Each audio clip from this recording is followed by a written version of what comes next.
आणि काही झालं की 2-3 दिवस इथे येऊन राहतात, शेती करतोय. मग ती स्ट्रॉबेरी बघायची, स्ट्रॉबेरी बघून शेती होतीये.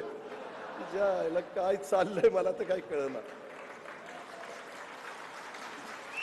झाड बघायचं, झाड बघायचं, झाड.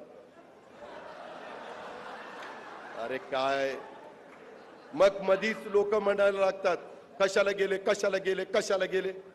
मग मधीच सांगायचं यांच्या ऑफिसनं फाईल काढायला गेले. आणि 3 दिवसात फाईल किती काढल्या? 65 फाईल काढल्या.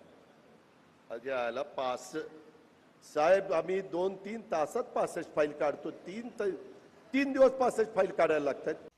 जर अशा पद्धतीनं निवडून आलेल्या एका पक्षाचे आमदार फुटायला लागले तर देशात स्थिरता राहील का? हा प्रश्न तुम्ही तुमच्या मनालाच विचारा.